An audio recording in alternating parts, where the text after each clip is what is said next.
తాతయ్య, నా గురించి బాధపడద్దు. మనం కట్టించిన గుళ్ళో కుంభాభిషేకం అనుకున్న ముహూర్తానికే జరగాలి. అదే నా కోరిక. తాతయ్య, తాతయ్య!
ఎవరు నీతో పాటు ఉన్నది?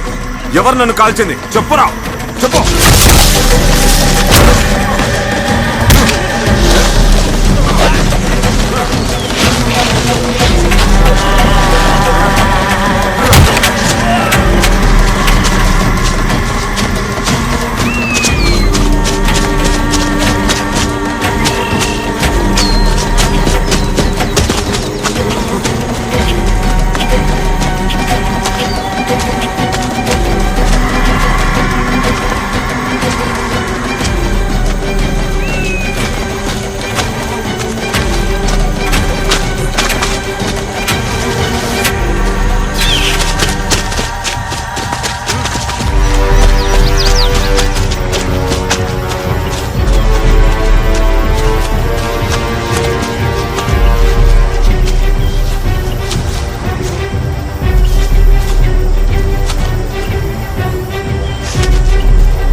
ప్రభు, గుడి కట్టించి పూజ జరిపించిందే కాదు, అది ప్రశ్నించటానికి వెళ్లిన కైమల మీద దాడి చేసి మొదట గొడవ మొదలుపెట్టింది వేలాయుధనే. అతను చేసింది క్షమించరా నేరం. మన రాజ్యపు ఉపసైన్యాధ్యక్షుడైన నంబిగుండెల్లో వేలాయుధం కత్తి దించడం నేను కళ్ళారా చూశాను. నన్ను చంపాలని చూశాడు. కానీ ఏమైంది? పారిపోయి తప్పించుకున్నారా? అడవిలో దాక్కున్న వాళ్ళెవరో వేలాయుధాన్ని కాల్చారు ప్రభు. కాల్చారా? ఎవరు? ఎవరో చూడలేకపోయాం, కానీ తను కాల్చిన గుండు వేలాయుధానికి తగిలింది. కాల్చిన వాడిని పట్టుకోవడానికి వేలాయుధ వెళ్లడం వల్ల కైమల్ తప్పించుకున్నారు. ఒక తక్కువ జాతి వాడు సేనాపతి మీద చెయ్యెత్తిన కారణంగానే ఎంతో మందికి మన రాజ్యంలో మరణదండన విధించాం ప్రభు. అంతకన్నా ఎన్నో పెద్ద తప్పులు చేసిన వేలాయుధని ఊరి జనం ముందు ఎలాంటి దయాదాక్షిణ్యం లేకుండా చిత్రవధ చేయటానికి ఉత్తర్వులు ఇవ్వండి ప్రభు. దండించాలంటే వేలాయుధిని పట్టుకోవాలి కదా. ఆ పని చేయకుండా మీరు ఇక్కడుండి మాట్లాడితే ఏం ప్రయోజనం? వీరితో వెళ్లిన సైన్యం భయంతో పారిపోయి వచ్చింది. తర్వాత వెళ్లిన సైన్యానికి వేలాయుధ కనిపించలేదు. ప్రభు, వేలాయుధ నేరుగా ఇక్కడికి వచ్చారు. తమర్ని కలవాలంటున్నారు. వాడికి అవకాశం ఇవ్వద్దు ప్రభు. ఎన్నో నేరాలు చేసిన నేరస్తుడికి మిమ్మల్ని కలవడానికి అనుమతి ఇవ్వాలా? తగిన విధంగా శిక్షించడానికి ఉత్తర్వులు ఇవ్వండి ప్రభు. ఆయన ఏం చెప్తారో మనం కూడా వినాలి కదా. మరణదండని విధించిన నేరస్తుడు చెప్పినదైనా వినాల్సిన బాధ్యత మనది. అతన్ని ప్రవేశపెట్టండి.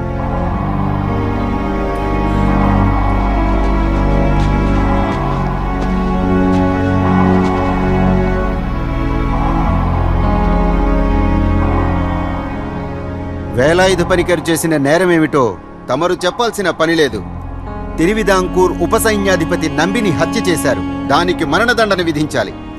వేలాయుధ, మీరు చెప్పాల్సిందేమైనా ఉందా? మహారాజు వారు విధించే శిక్షను మనస్ఫూర్తిగా అంగీకరిస్తాను. గుడి ఉత్సవాల్లో పాల్గొంటున్న 4 అమాయకుల గొంతు కోసి పడవిడ నంబి హత్య చేశారు. ఆ తర్వాత మా తాతని నా కళ్ల ముందే చంపేశారు. అది చూశాక నేను నిగ్రహించుకోలేకపోయాను. అందుకే ఆయన్ని చంపాల్సి వచ్చింది. కానీ నేను చంపినవాడు రాజద్రోహి అని తెలిసి సంతోషపడుతున్నాను. మీరసలు ఏం చెప్పదలుచుకున్నారు? ప్రభు, ఓ ప్రధాన సాక్షిని మీ ముందు ప్రవేశపెడతాను. అందుకు మీరు అనుమతించాలి. ఆ ప్రధాన సాక్షిని ప్రవేశపెట్టండి.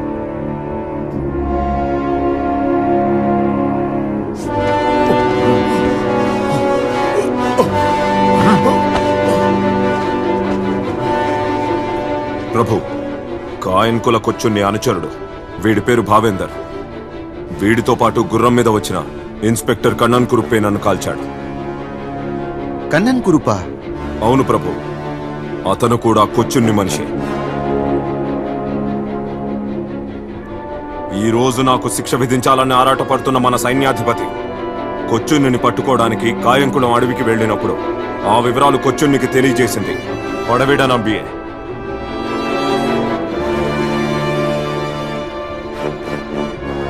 ఇదంతా నిజమేనా?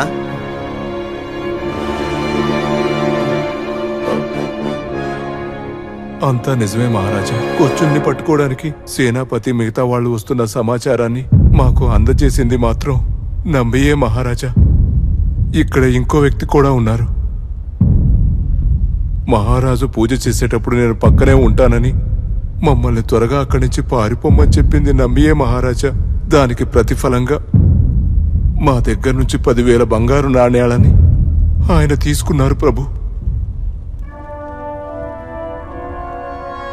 వీళ్ల మాటలు విని మరణించిన వ్యక్తిని అనుమానించడం సమంజసమా ప్రభు? కానీ ఇతను చెప్పేదంతా నిజమేననిపిస్తోంది. ఎందుకంటే పడవేడ నంబిని పిలిచి ఉత్తర్వులిచ్చేటప్పుడు అతను కూడా ఇక్కడే ఉన్నాడు.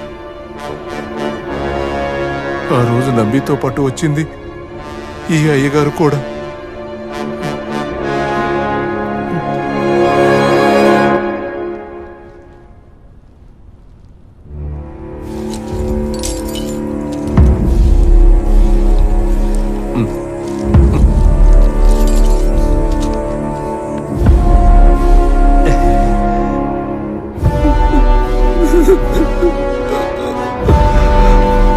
ప్రభు, నన్ను క్షమించండి. తప్పు జరిగిపోయింది. నన్ను చంపించకండి. నన్ను క్షమించండి ప్రభు. ఇతన్ని బంధించి చెరసాలలో వేయండి. రాజద్రోహానికి పాల్పడిన నేరానికి వీడికి మరణదండనే తగిన శిక్ష.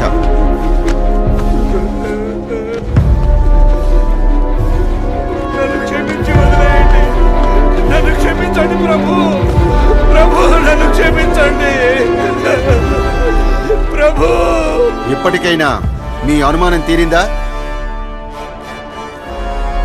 మహారాజా, శ్రీ పద్మనాభస్వామి ఆరాధన కోసం మేము ఎదురు చూస్తూ ఉన్నాం. సమయం మించిపోతుంది ప్రభు. నేరస్తులను విచారించడం వల్ల పద్మనాభస్వామి ఉత్సవాలను మీరు మర్చిపోయారు. అన్యమనస్కంగా ఉత్సవాలు మొదలు పెడితే అపశకునం అవుతుంది. భగవంతుడా నన్ను క్షమించు. నాకు ఎన్నటికీ స్వామి కార్యం తప్ప వేరేది ముఖ్యం కాదు. ఆభరణాలతో అలంకరించిన ఆ స్వామి ఆరాధనకు మేం బయలుదేరుతున్నాం.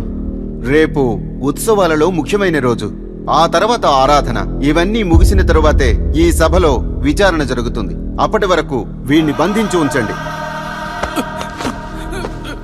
శ్రీ పద్మనాభస్వామి వారి ఆభరణాలు కాపాడమే కాకుండా ఇన్ని నిజాలను బయటకు తీసుకొచ్చిన వేలాయుధ పనికర్ మీద నిందితుడు అన్న ముద్ర వేయటం సమంజసం కాదు అని అనిపిస్తోంది. అందువల్ల తదుపరి విచారణ రోజు పనికర్ రాజదర్బారుకొచ్చి మొత్తం వాస్తవాలు సభకు తెలియజేస్తారు. దాన్ని బట్టి తీర్పు ఉంటుంది. రాజద్రోహానికి పాల్పడిన వారు ఎవరైనా వారికి మరణదండన తప్పదు.